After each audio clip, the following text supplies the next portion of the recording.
Hi guys, இப்போ இருக்கிற 2026ல இந்த உலகத்திலே ரொம்ப பாய்சனஸான வெனாமஸான பாம்பு எதுன்னு கேட்டால் நீங்கள் நிறைய பேர் என்ன சொல்லுவீங்க? ஒன்று கிங் கோப்ரான்னு சொல்லுவீங்க, இல்லை பிளாக் மாம்பான்னு சொல்லுவீங்க. இது ரெண்டுமே நிஜமாக ரொம்ப டாக்ஸிக்கான பாம்பு தான்.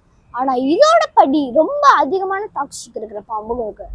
எக்ஸாம்பிள், கிங் கோப்ராவோட ரொம்ப 60 மடங்கு டாக்ஸிக்காக இருக்கிற பாம்பை பற்றி தான் இன்னைக்கு நம்ம வீட்டில் அது என்ன பாம்பு? கிங் கோப்ராவோட அவ்வளோ டாக்ஸிக்கான பாம்பா? அப்படிதானே பாக்குறீங்க? அந்த பாம்பு பேர் தான் இன்லேண்ட் டைப்பன். அந்த பாம்பு சாதாரணமா இல்லைங்க. கிங் கோப்ராவோட விஷமே நம்மள 1 மணி நேரத்துல கொண்டுரும். அந்த பாம்போட விஷம் கடிச்ச இடத்துல தீப்பத்துற மாதிரி எரியும். அது கடிச்சா ரத்தத்துல கலந்து ஒரு ஆளுனா கொஞ்சம் கொஞ்சமா செலுத்த இருக்கும்.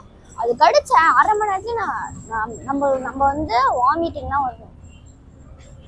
அதோட மாத்து மருந்துமா ஆன்டிவெனாம் இருக்குல்ல, ஆன்டிவெனாம்னா எப்படி கண்டுபிடிப்பாங்க அப்படின்னு ஒரு ஃபர்ஸ்ட் சொல்லிக்கிறேன்.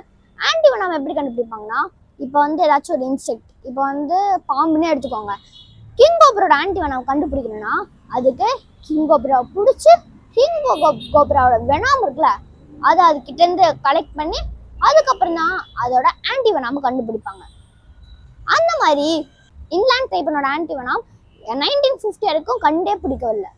அதே வருஷம் 1950 கெவின் பட்டன் அப்படின்னு ஒரு 20 வயசு பையன், அவர் வந்து யாருன்னா இந்த பாம்பை பற்றி ரிசர்ச் பண்ணுறவங்க, அதில் ஆன்டிவெனாம் பிடிச்சி தருவாங்களா அந்த மாதிரி டீமு, பாம்பை ரெஸ்கியூ பண்ணுறவங்க, அந்த மாதிரி ஒருத்தர் தான் அவரும்.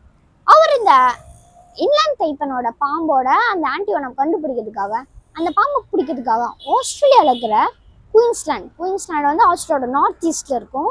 குயின்ஸ்லாண்டில் வந்து ஒரு இடத்துல அந்த பாம்பு பிடிக்கிறதுக்காக இருந்தார். அவர் வந்து அந்த பாம்பை பிடிச்சி பையில போகிறதுக்குள்ள அந்த பாம்பு அவரை கடிச்சிருச்சு. அவர் என்ன பண்ணியிருப்பாரு? நிறைய பேர் என்ன சொல்லியிருப்பீங்க, பக்கத்துல இருக்கு ஏதாச்சும் ஒரு ஹாஸ்பிட்டலில் போய் ஏதாச்சும் ஒரு மருந்து ஏதாச்சும் டக்குன்னு பண்ணா நம்ம உயிர் பழைக்கிறதுக்கு சான்ஸ் இருக்குன்னு பண்ணியிருப்பாரு.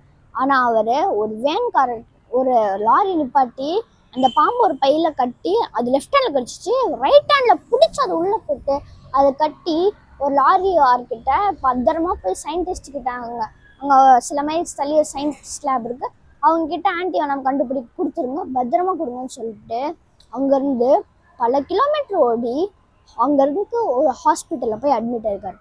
அடுத்த நாள் ஜூலை 28, 1950 அப்போ அவர் இறந்துட்டார்.